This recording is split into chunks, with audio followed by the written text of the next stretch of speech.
10, 9, ignition sequence start. 6.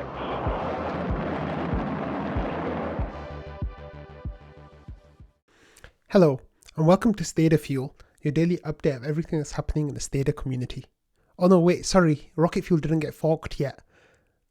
Welcome to Rocket Fuel, your daily update of everything that's happening in the Rocket Pool community. Okay, that was a little bit of a joke. My name is Wack Wack Attack. Today is February 24th, and we've got a lot to talk about Stader today. So, as some of you might know, Stader is a rival staking service, staking platform that is launching their beta. They've been selling their token for a while, and it looks like they're ready to go on to like their public betas now. So there was a tweet released yesterday, says Dear Ethereum community, the ETHX tokenomics is now live, and then there's a blog post that we'll get to in a second. It says Stader's new LSD is designed to help democratize ETH node operations by lowering the entry barriers. Here's ETHX tokenomics in a nutshell for you. So let's have a quick look at their blog post.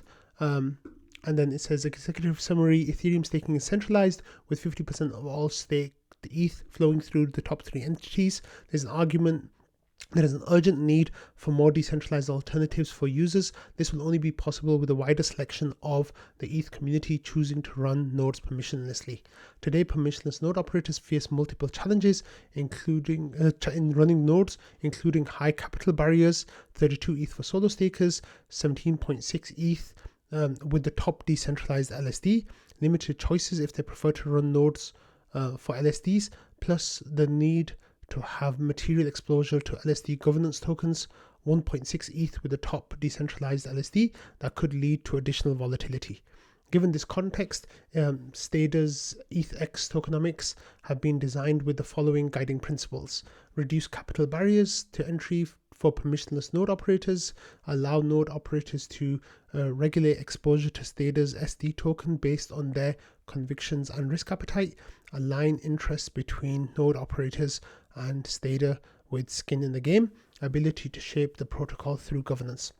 And then goes on to give a lot more information, but let's just go back to the tweet thread. And there was one key tweet here that was talking about how it's going to be bonded, and that is to run an ETHX node, you only need 4 ETH bond requirement, the lowest in the ecosystem, plus 0.4 ETH worth in Stader's governance token SD, 4 times lower than other protocols. So this, of course, is direct mention to what Rocket Pool is doing. Currently, Rocket Pool is working with an 8 ETH bond requirement, a 16 ETH, but that's going to 8 ETH. That will, be your mini pools. Current mini pools are LEB8s, and then we require Rocket Pool requires 1.6 ETH for the 16 ETH mini pools of RPL, and 2.4 ETH worth of RPL for 8 ETH LEB8s. So this over here right now is kind of pointing to an interesting direction. I just want to talk about really briefly before we move on and talk about other things that have come up since yesterday about Stader. So one of the things that a conversation that was happening about, I want to say nearly a year ago, maybe 9 months ago, is when the idea of LEBs first was mentioned by the team. At the time, there was an idea of having LEB8s with 0.8 ETH worth of RPL as collateral. And one of the Marceau, one of the former community members, had a really strong reaction against that amount of bond, because his idea was that this would weaken Rocket Pool protocol by not having enough collateral, but also weaken the value proposition of the Rocket Pool token drastically. He took the idea of using 10% of node operator ETH as the minimum to its conclusion, saying that if we had LEB like 0.01, then you would only need 0.0001 of ETH worth of RPL to secure that, which is preposterous, because you'd be able to secure the whole of the Ethereum ecosystem with like 10 RPL or something like that. Like it just doesn't make sense to set these bonds based on node operator ETH. The minimum bond should be set on protocol ETH, which was, a thorough discussion that we had, and that understanding was like a light bulb moment for our community. It seems like the Stader community didn't have that light bulb moment. The Stader protocol didn't have the light bulb moment. There are a few things like this where it seems like, their thinking process didn't go quite deep enough. So it brings up red flags. But let's go into the thing now. So Noshua here shared the tweet where they're talking about their bond requirements, but Buddha says it's a race to the bottom until someone gets fucked. And I think there's a whole lot of issues there about how that might happen. And people saying waiting for 2 ETH, and then Lido's already at 0, waiting for negative LEBs. So, and then Kevster points out, they're saying 4 times lower than the other protocol, of course referring to Rocket Pool, because we are the only other truly decentralized protocol at this time. And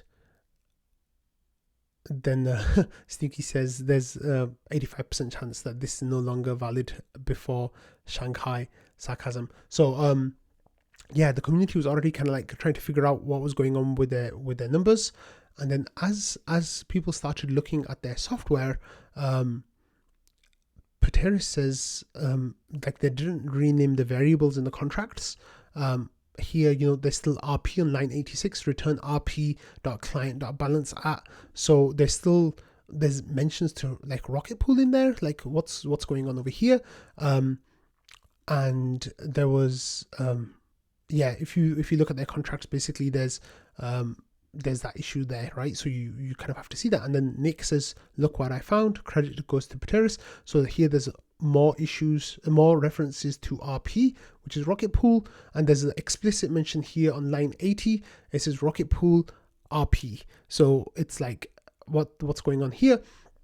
And then Patches says you don't even have to look very deep in the Stader documents. And then if you have a look at this library, a Golang library, it literally has Rocket Pool Go in there. So the information that they're getting is quite strongly from Rocket Pool.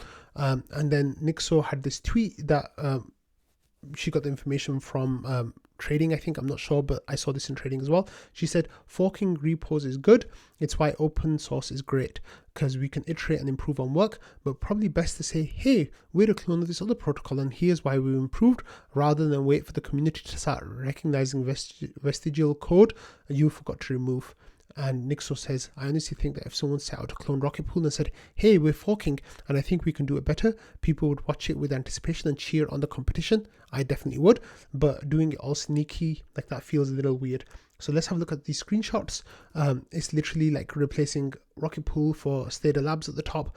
The step-by-step descriptions of setting up your node are exactly the same each step of the way.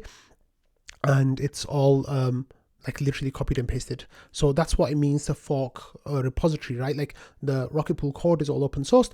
Anyone can go there, copy and paste it and like, repurpose it. However, Stader here were kind of,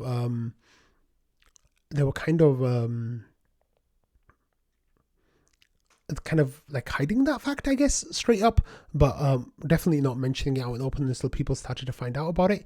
And then Antonio here replied by saying, we are still in early beta, current testing for specific node flows. So I think Antonio here works with Stader, because this is a comment that I've seen lots of Stader people making, saying we're still in early beta, current testing specific flow nodes, currently testing node flows. At launch, we set to be around the end of March. We will acknowledge all the open source work that has been leveraged.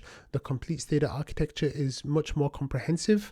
And then I think it says one of 3 here, and includes modules built ground up by the Stader team and others that have leveraged open source repos, a multi-pool architecture including deposit, delegation logic, withdrawals and more, built ground up by the Stader team.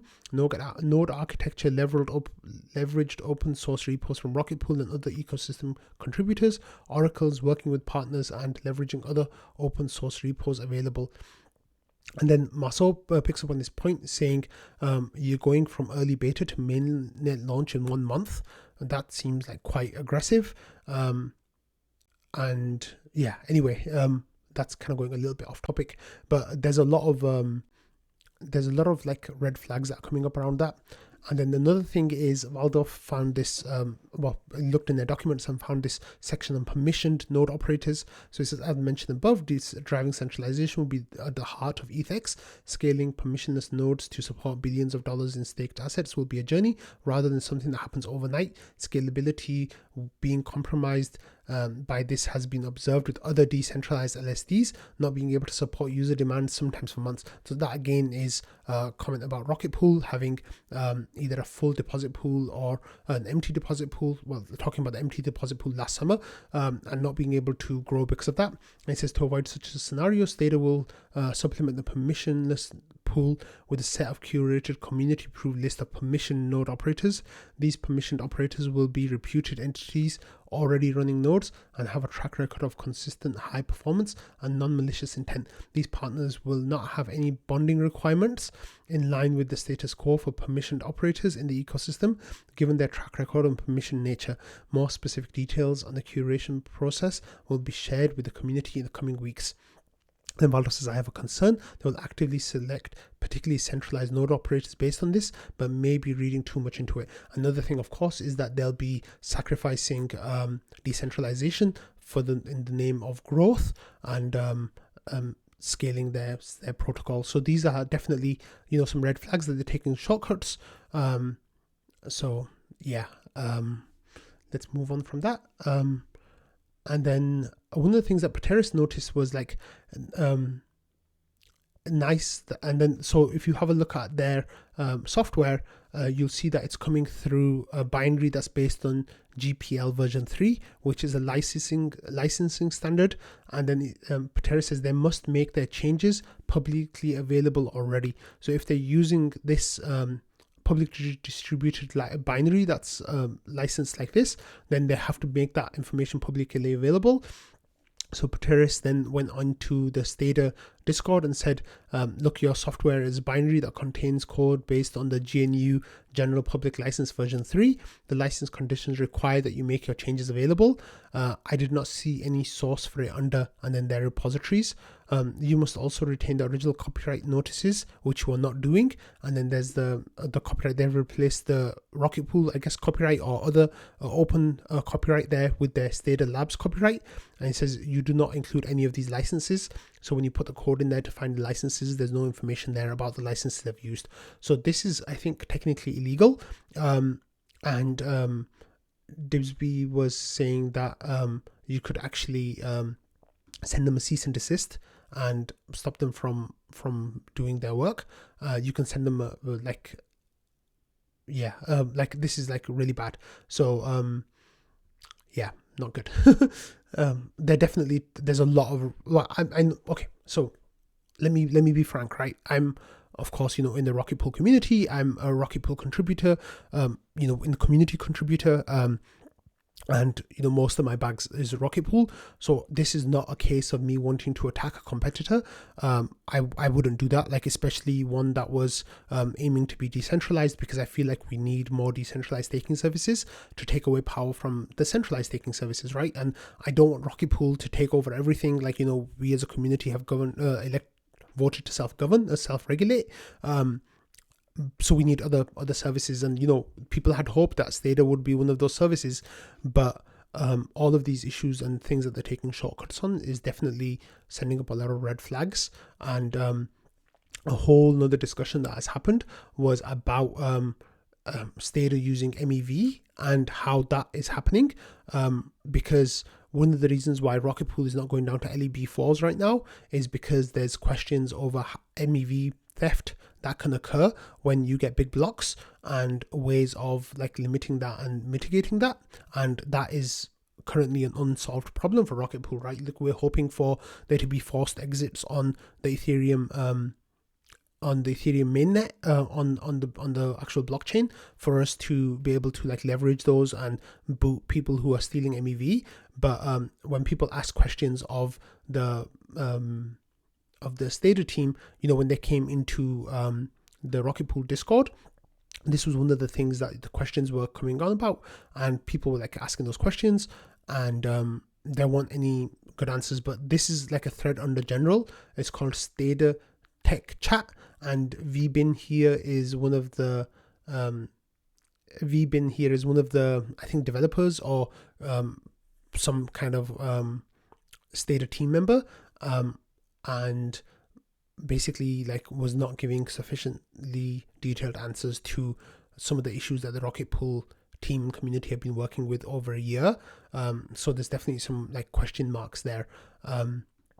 This conversation finishes with VBin saying, there was a lot going on with the beta, and VBin says, I've spoken to our tech and a few other ETH community members on the lottery MEV stealing with ability to know MEV a priori, and that looks to be not possible, and we'll share a note here, not sure of your feedback, which of course, like, as we all know, like it's possible to change the address when you know that you might get a big MEV block. Of course, when there's a lot of volatility in the market, that you'll get a proposal in the next epoch. If there's X amount of volatility, you can change the address where the MEV will go to, and it will happen so quickly that they can't punish you, basically. So it's definitely an issue. Like it's I'm sorry if I've not explained it as well as I could have, but there's definitely are issues and question marks around that whole process, which is why Rocket Pool didn't go to LEB4s yet. So VBin's asking if he can get help from other people like in the Rocket Pool community, and Noshua responded to that by saying, my feedback is that you got bad information from your tech and a few other ETH community members. And then VBin says, on MEV, let me share a note with both of you, and we'd love to get your comments as well. We'll try to share this over the weekend, or worst case by Monday. And then Noshua says, that's all right. I'm not really interested in helping you. So good guy, Noshua. Like that was really great. And then he points to a post on their Discord. This is the Stader Discord that you're looking at now, with Pateris's comment about them not using the license correctly and like changing the copyright and stuff. So even people in their Discord now are starting to get a little bit worried about this. Like people are asking about whether Stader is a fork of Rocket Pool, and Bondman here coming in and copying and pasting that same tweet that we saw earlier, saying we are not a fork of Rocket Pool, we're still in early beta, currently testing specific node flows, blah blah blah, what the tweets that I read out earlier from Twitter. So there's definitely and then Noshua said about that, it's not up to you when you acknowledge code you are leveraging, you are distributing it now, so you must follow licensing conditions now, which they're not doing at all. And yeah, the team just seems to be stuck in this copy paste response to any like hard questions that are being asked. And Bondman says, did you read my response, the copy paste response? And then Noshua later replied by saying, did you read my response? Yeah, like Noshua said, did you read my response? So I don't think Noshua get any reply to that. So there's definitely issues and questions here that are not being answered. So please be careful. Like, please be really careful interacting with Stader.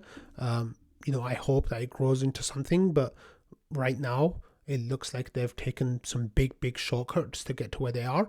And this is not the competition I want Rocket Pool to have. We want legitimate competition, but it doesn't look like Stader in this current form is that. Okay, so I spent a whole lot of the episode talking about Stader, which isn't even Rocket Pool, but of course it's like totally entwined with that, so I felt it was justified. But let's move on to some... Oh, actually, there's some memes that were really funny as well that like the community came out with. So here we have Doofus found headshots of the Stader devs, and then there's Stader Dave and Stader Langers and Stader Kane and Stader Nick and Stader Joe, and it's just pictures of the Rocket Pool team with the background changed to purple instead of orange, and then they've got like the mustaches on their faces. There's some other really good memes as well. Let me see if I can show you. There's there's this one about like, do you know how complex staking is? And it's, from that Neverland movie with Johnny Depp, and Johnny Depp says, have you heard that Stader is launching soon? And Stader will make staking simple. And then look at me, I'm the rocket pool now, and it's Stader, that I'm the captain meme. And then there's the dev team that we just talked about. And then instead of the rocket pools pub that's in England, we've got the Stader pools now. And then there's a girl copying the other girl's test, and the girl that's doing the test is rocket pool, and the girl that's copying is Stader. And yeah, so there's really funny stuff. I think the community for the most part have taken it really well. Joe was a little bit annoyed yesterday, but like, yeah, it's a real shame that they're doing this, like, because we all want decentralized solutions to succeed, and this just isn't the way to do that. So I hope Stakewise version 3 that will be coming up hopefully soon will do a much better job. I have higher hopes of that team.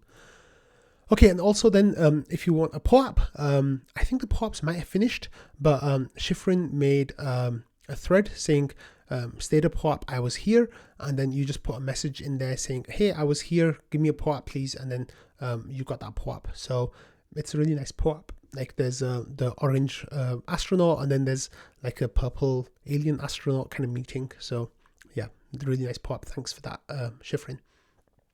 Okay, now moving on from Stader stuff, we covered it for 21 minutes. Here we have Maverick sharing an update, and it's all about Denver. So he says, as of an hour ago, the final piece of Rocket Pool ETHDenver sponsorship puzzle was confirmed. So here's the first of 2 planned updates. Thanks for your patience. I've tagged everyone this time because there are items relevant to people who aren't attending. The second subsequent update will be more detailed and relevant just for ETHDenver volunteers and include some instructions, advice, and other tips.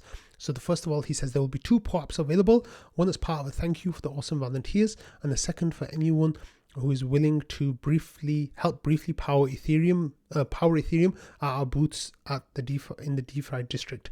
For the latter, Ken was helped to hook up a bicycle with a generator and then to a node, showing how energy efficient proof of stake can be. We're accepting design submissions for these 2 POAPs from within the Rocket Pool community over the next 48 hours. There will be a token amount of RPL awarded to the POAP designers as a prize. Please DM your designs to me for consideration. Next, the volunteer roster has been meticulously updated and is now available in ETHDenver with new times. Please check it out. At this time, it would be great if all ETHDenver volunteers could give the roster a rocket reaction if you can make your assigned slot. I will probably need to follow up with a few people directly via DM to ensure that we have minimum coverage. So a quick confirmation via Rocket React would help streamline that process a lot.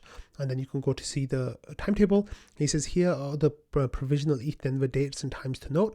Physical and live stream locations, if applicable, will be confirmed in the event section of the Discord closer to the time. And then there's on Sunday the 26th, there's the Fornax workshop. On Thursday the 2nd, Mav and Co will record the week's community call in the official podcast booth. It's such a shame that I won't be there in time for that. My flight will be landing like an hour or 2 later. On Thursday the 2nd at 1 o'clock and 10 minutes to 1:30, 20-minute session. Langers is presenting a shared security summit, which is a ticketed side event, and then you can get that on Eventbrite on Thursday the 2nd from 7:30 to 7:35 for 5 minutes. This is Langers presenting keynote address during the official opening.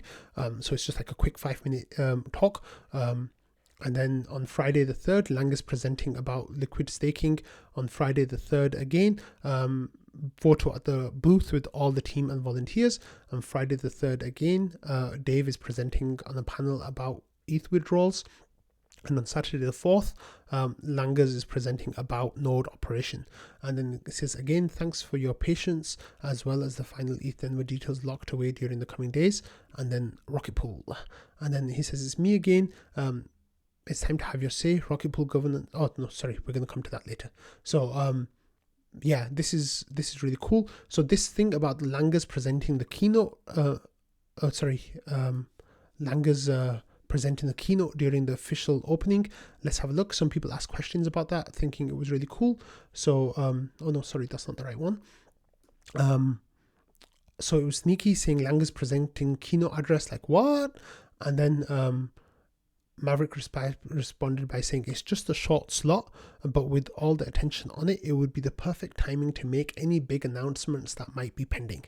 So that is like a nice bit of like looking eyes. And then people in the community go on to make the guess that it's time to announce Atlas. So it looks like the Medium article for Atlas will go live, or maybe the Medium articles will go live early next week, and then on Thursday, the team will give an official announcement of the Atlas date, and it most likely will be like the 3rd or 4th week of March, because it looks like Shanghai is going to be in the 4th week of March or the 1st week of April. So that would be like super exciting. Of course, that's just my speculation. There's no official date yet, but hopefully we'll be getting that official date soon. Okay, next, here's the roster of people who will be at the booth, volunteers from the community. I will be there on March the 3rd at 9 a.m. At that same time, we'll have Sneaky Ninja Guy, Cy Hank, Rocknet, and Esthete. So those are the people who will be sharing the slot with me. There's going to be like lots of really cool people at the booths.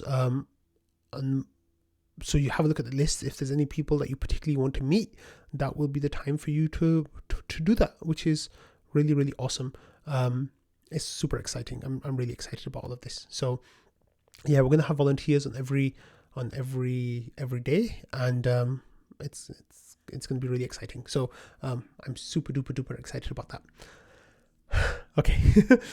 Okay, next, moving on, we have this update from Joe with the rewards tree spec version 5. He says, hello everyone, today I'm happy to bring forward a proposal for version 5 of the rewards tree spec. This is a smaller adjustment to the version 4 rules that the Oracle DAO must follow when constructing the Merkle tree that assigns RPL and smoothing pool rewards to each Rocket Pool node operator. Version 5 is an important update to version 4 because it adds support for 8 ETH bonded mini pools, LEB8s, in the coming Atlas protocol upgrade. Support for them is mandatory to ensure that node operators are given a fair share of the RPL and smoothing pool rewards on a per mini pool basis, regardless of the bond amount on those mini pools. From an actual rewards perspective, version 5 doesn't appreciably change RPL or smoothing pool rewards. It simplifies the calculation for smoothing pool using a new scheme based on a spec that Patches and Noshua provided. And then it says ODAO proposal for rewards tree spec 2, number 8 by Patches.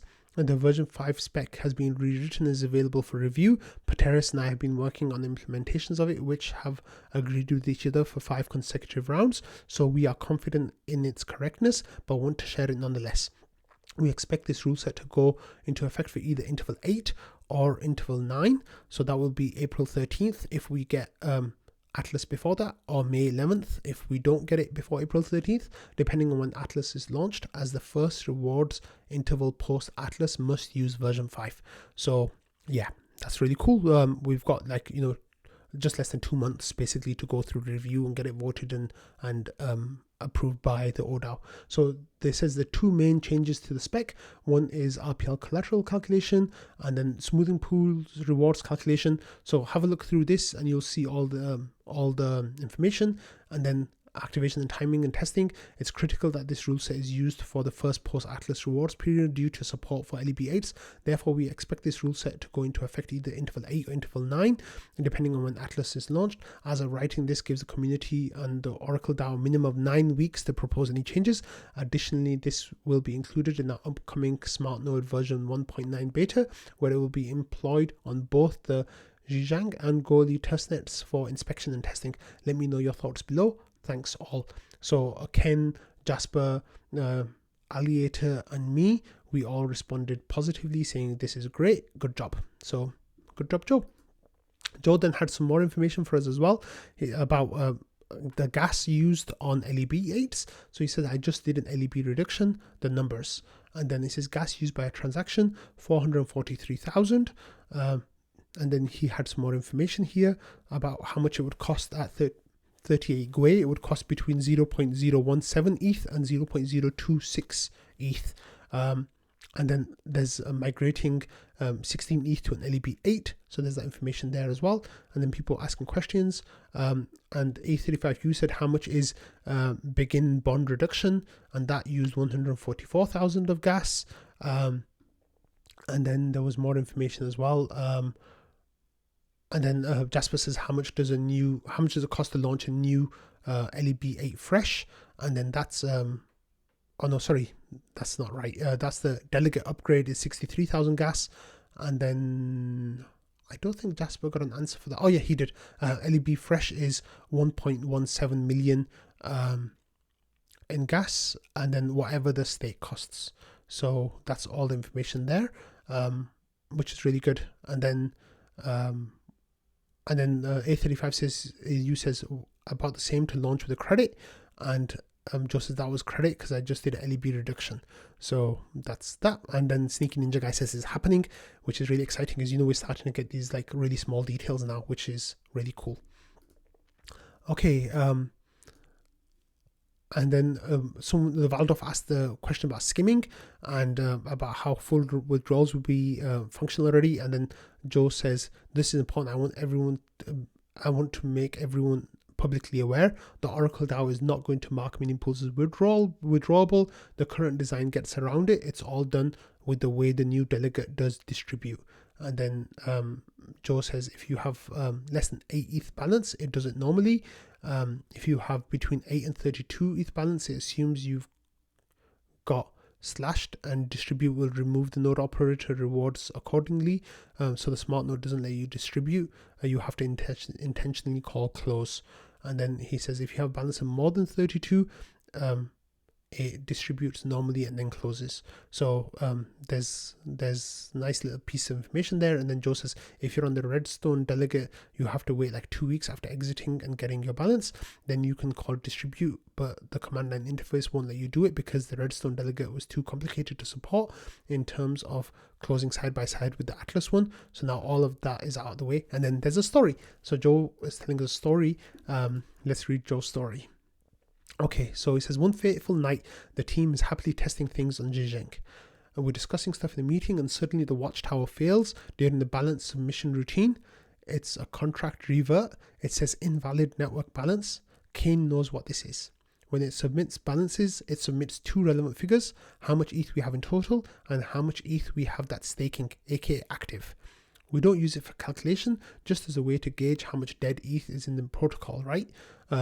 You all actually have it already. And then there's a screenshot of the Grafana dashboard saying staking pool ETH used, and this is 96.8%.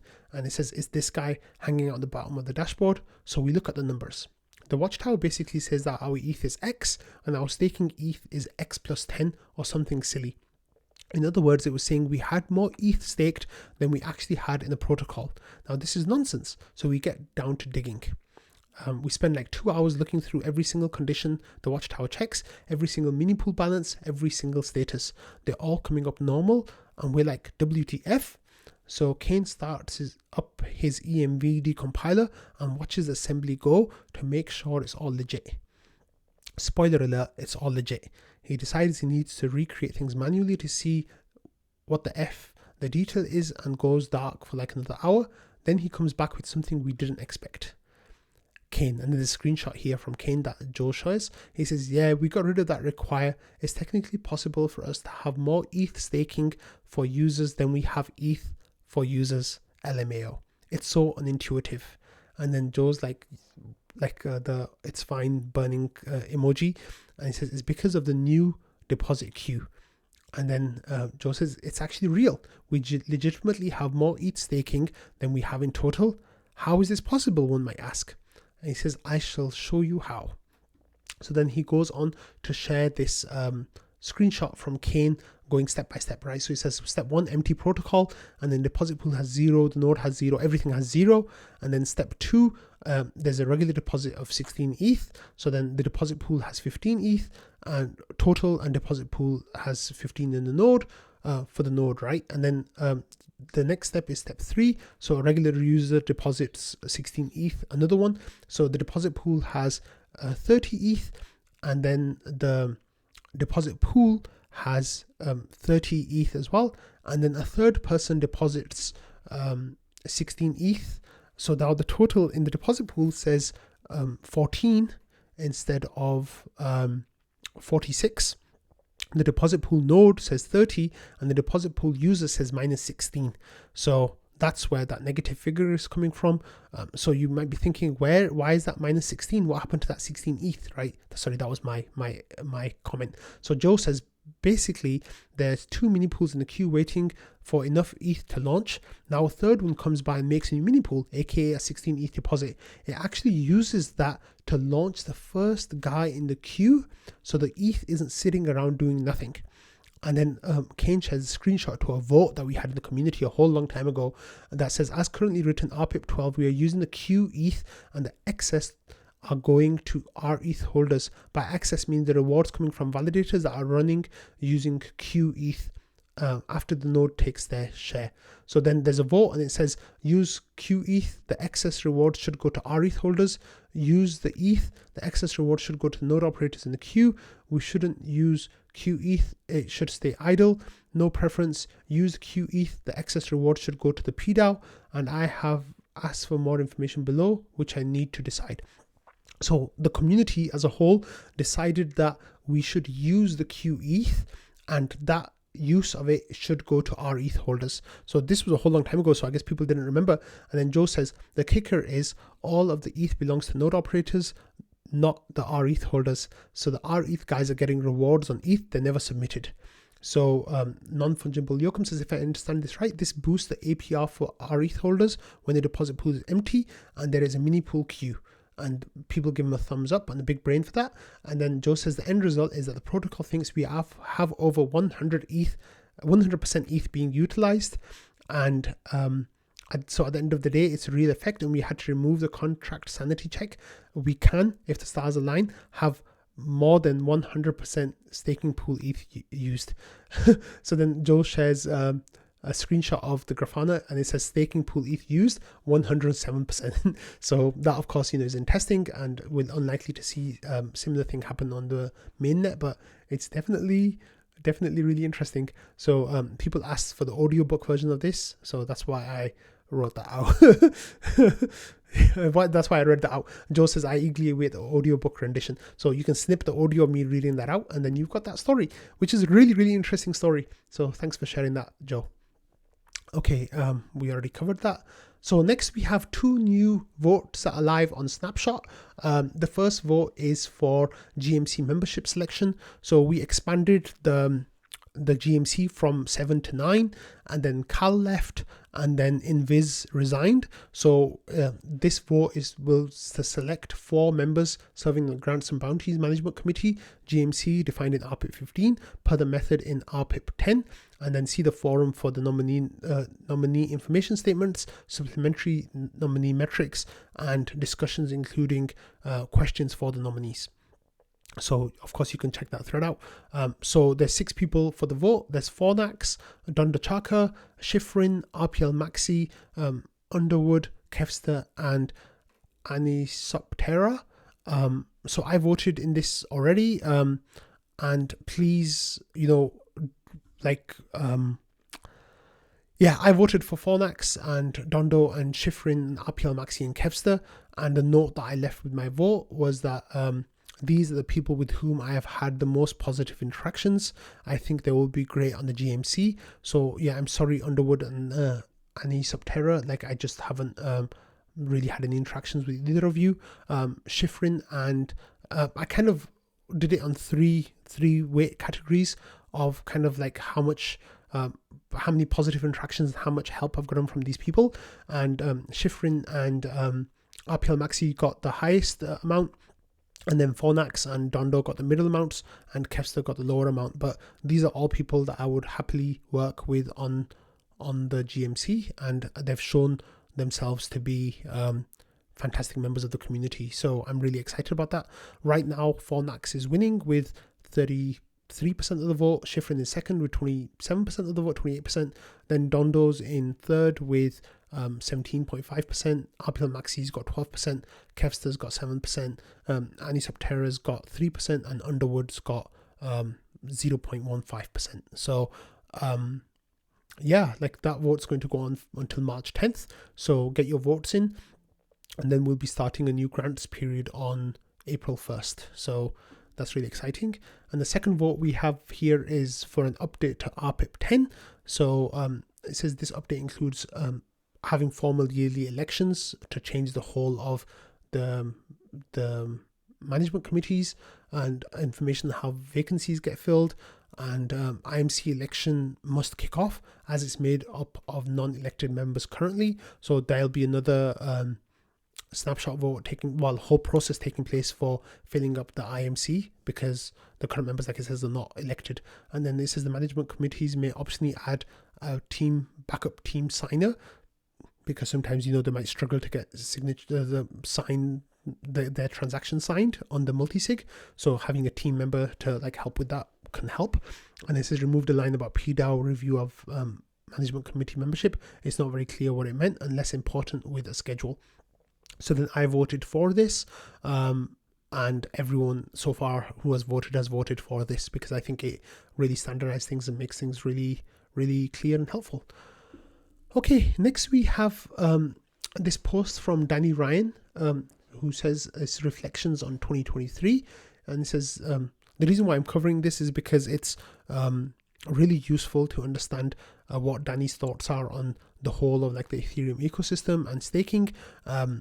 Even though it's not directly related to Rocket Pool, it really does show, what the values of Ethereum are and what things people who, very important people in the Ethereum community are thinking about, and that might help us steer our thinking as well.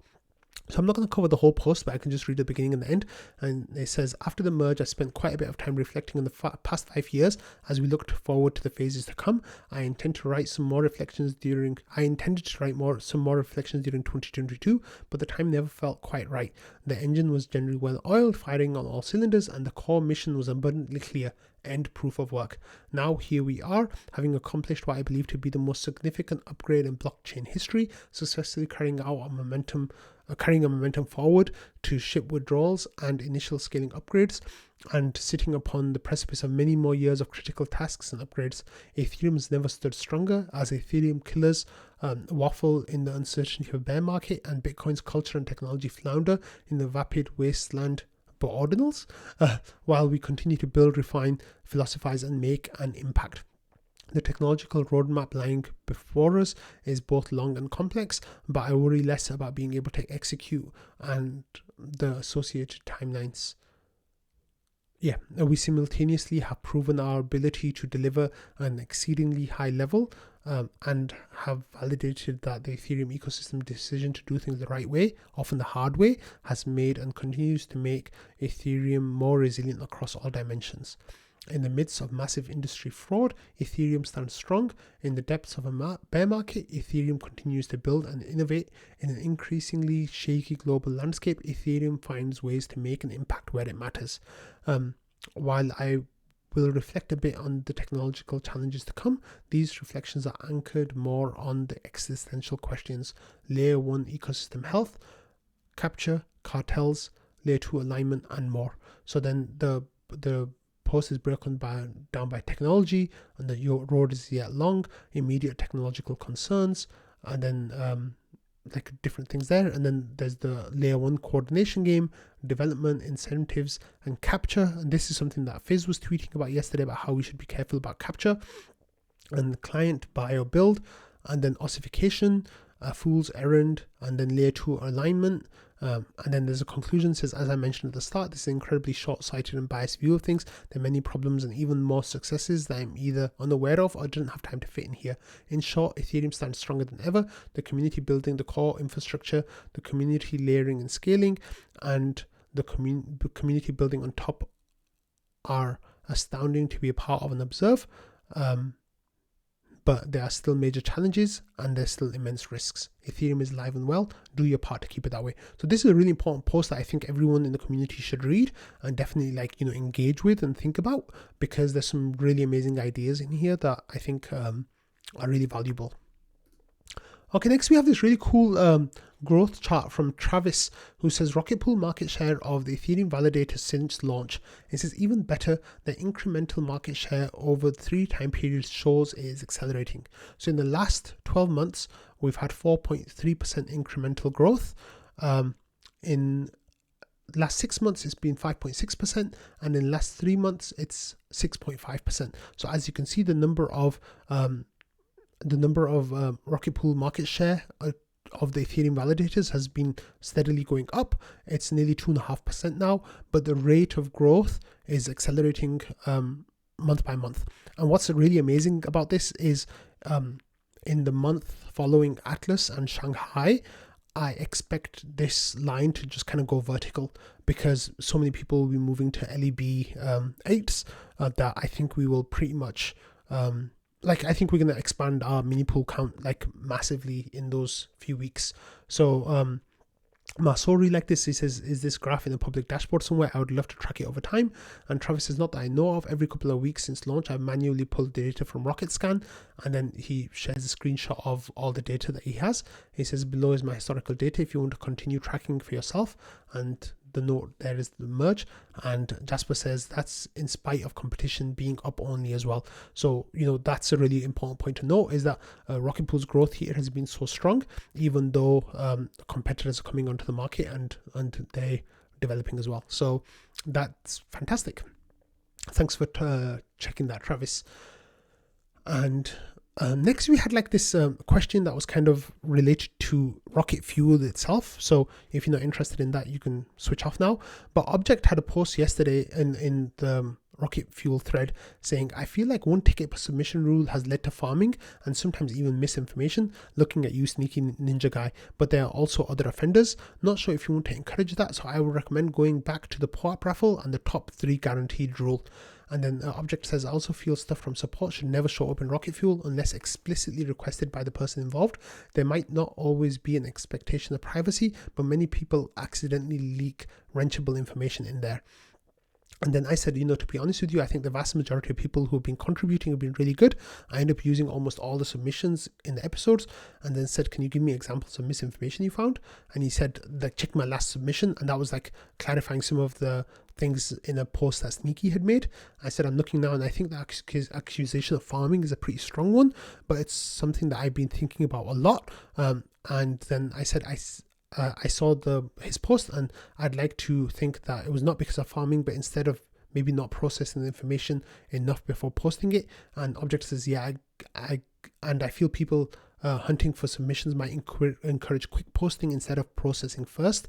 And I said that's definitely true, but I try to interact with each submission and try to understand what is included. It's been nearly a month and there have been very few instances where mistakes were made.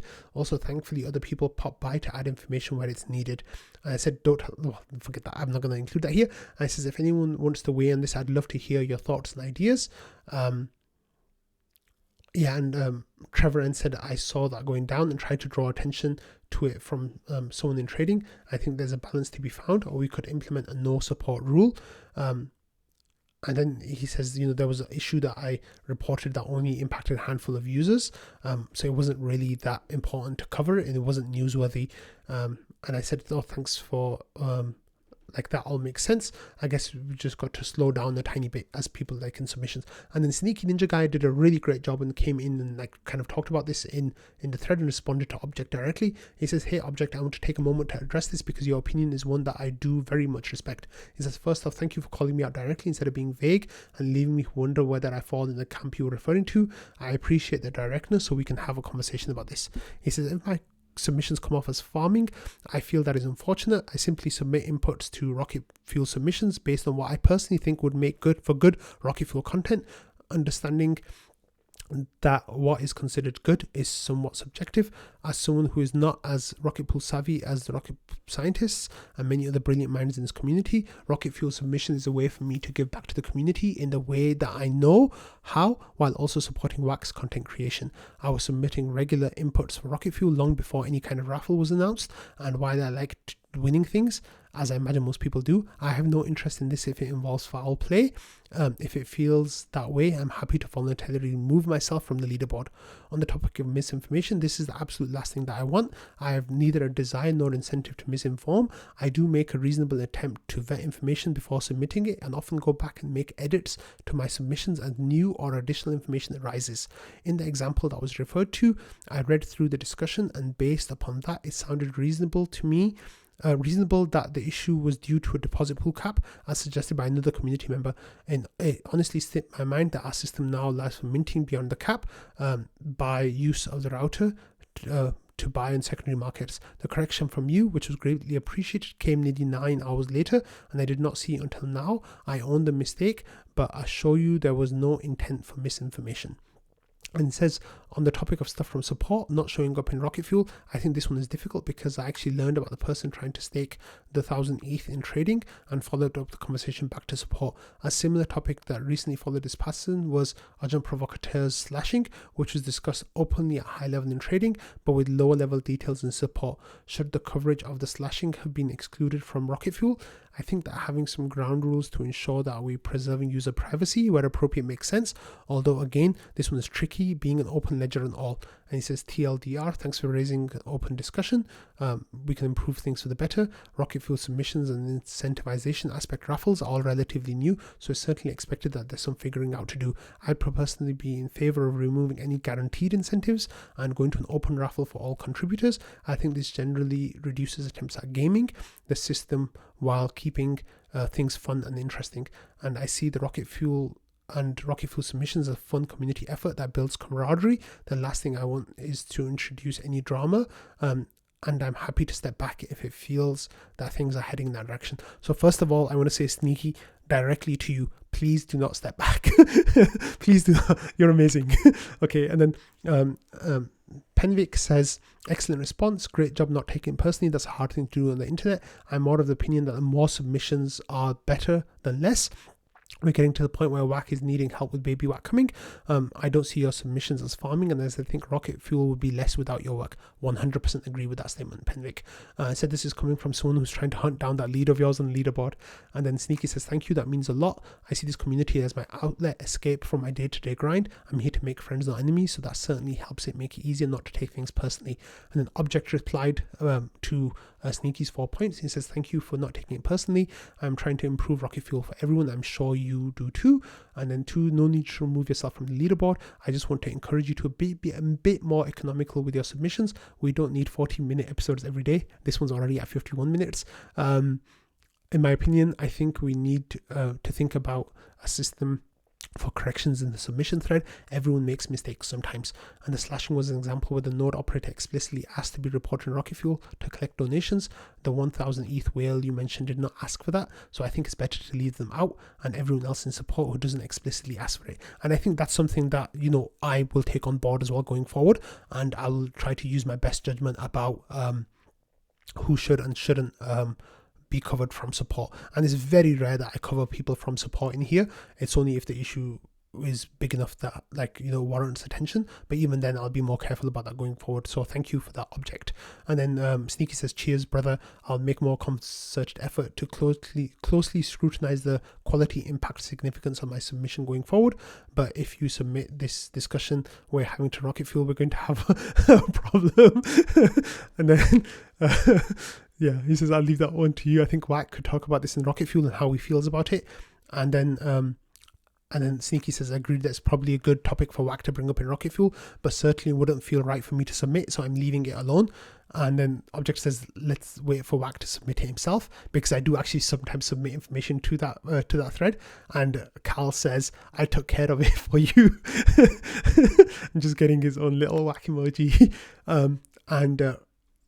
So Rocknet's like leaking alpha, so I'm not going to comment on that. And Shifrin says, I'd also like to point out that Sneaky Ninja Guy has an absurd amount of submissions and a huge lead before submission farming was even possible. There's been a massive amount of news lately, and some submissions are more valuable than others, but that doesn't mean the less valuable submissions wouldn't have been newsworthy if there wasn't so many other things going on. And Romana says, I consider it WAC's job primarily to filter and contextualize submissions.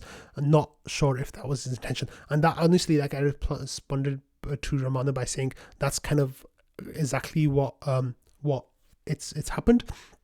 But I'll come back to that. I said, so I responded to Sneaky and Object and said, I want to send love to both of you guys. You're amazing and I have so much love for you guys. And then I said, get back to work, peasant, to Sneaky, like, you know, to get him to not stop submitting.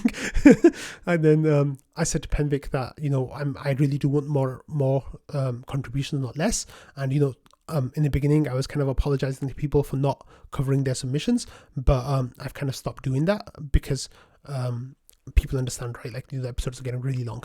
And then I said I'll cover this in today's episode, which I'm covering right now.